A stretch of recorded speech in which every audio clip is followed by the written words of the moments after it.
আসসালামু আলাইকুম everyone, welcome back to my channel. আশা করছি আপনারা সকলেই ভালো আছেন। আজকে আপনাদের সাথে একটা বউ কেকের ডেকোরেশন শেয়ার করব। এই কেকটা অনেক বেশি ট্রেন্ডি, এখন বর্তমানে সব জায়গায় এই কেকটা দেখা যায়। তো আজকে ওই কেকের ডেকোরেশনটা একদম সহজভাবে দেখিয়ে দিচ্ছি। তো প্রথমে আমি কেকের একটা স্লাইস বসিয়ে দিলাম, তারপর উপর দিয়ে দিয়ে দিচ্ছি সুগার সিরাপ, আর তারপর দিয়ে দিয়েছি ক্রিম। এখানের মধ্যে আমি ভ্যানিলা ক্রিমটা নিয়েছি। তো ক্রিমটা ভালো মতো স্প্রেড করে দেওয়ার পর কেকের আরেকটা স্লাইস বসিয়ে তারপর সুগার সিরাপ দিয়ে দিচ্ছি, তারপর ক্রিম দিয়ে দিচ্ছি। এখন কেকের লাস্ট পার্টটা বসিয়ে দিব, তারপর পুরো কেকটাকে ক্রাম কোট করে নিব। ক্রাম কোট সব কেকের ক্ষেত্রেই করার চেষ্টা করবেন, তাহলে কিন্তু কেকটা ফিনিশিং আনতে খুব বেশি সহজ হয়ে যায়। আর এই কেকটা আমি ক্রাম কোট করে ফ্রিজে প্রায় 20 মিনিটের মতো রেখেছি, তার জন্য এই কেকের ফিনিশিংটাও খুব বেশি সুন্দর এসেছে।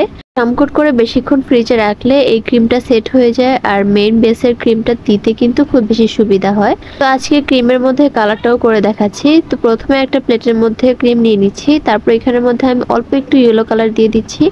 এখন এটাকে ভালো মতো মিশিয়ে নিলেই কিন্তু একটা হালকা ইয়েলো কালার চলে আসবে। তারপর আমি রেড কালারটাও করে রেখেছিলাম, এখানের মধ্যে আমি রেড কালার আর হালকা একটু ইয়েলো কালার মিশিয়ে তারপর এই সুন্দর রেড কালারটা নিয়ে এসেছি।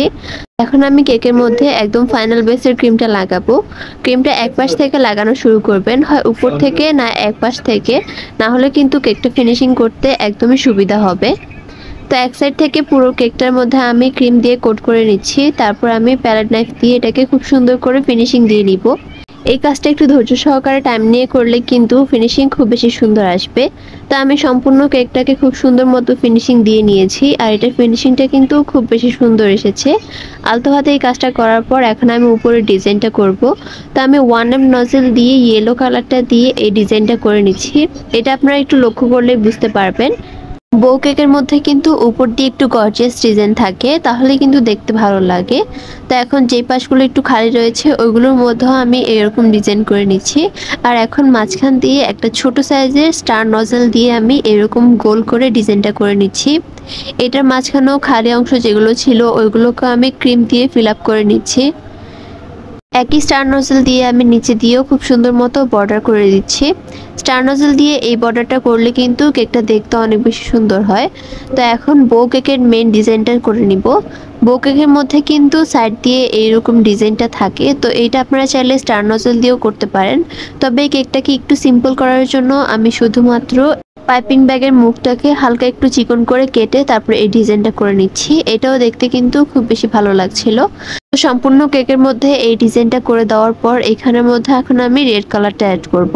ছোট একটা স্টার নজেল দিয়ে রেড কালারের এরকম ফুল করে নিচ্ছি। এই রেড কালারটা দেওয়ার পর কিন্তু কেকের লুকটা একদমই চেঞ্জ হয়ে গিয়েছে। হালকা ইয়েলো কালারটার সাথে রেড কালারটা একদম ফুটতে শুরু করেছে, দেখতে খুবই ভালো লাগছিল সামনাসামনি, ক্যামেরায় অতটা বোঝা যাচ্ছে না। তো আমি যে নিচে বর্ডারটা দিয়েছিলাম ওইখানের মধ্যেও সেম ডিজাইনটা করে নিচ্ছি, আর যে বো ডিজাইনটা করেছিলাম ওইখানের মধ্যেও সেম করে নিচ্ছি। এই ফ্লাওয়ারটা দেওয়ার পরে উপরে আমি হ্যাপি অ্যানিভার্সারি লিখে নিচ্ছি। তো তাহলে কিন্তু কেকটা একদমই রেডি হয়ে যাবে।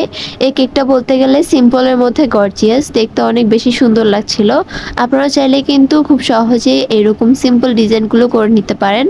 আর আমার আজকের ডিজাইনটি কেমন লেগেছে অবশ্যই কমেন্টের মাধ্যমে জানাবেন। আর ভিডিওটি ভালো লাগলে চ্যানেলটি সাবস্ক্রাইব করে পাশেই থাকবেন। দেখা হবে পরবর্তী কোনো ভিডিওতে। আল্লাহ হাফেজ।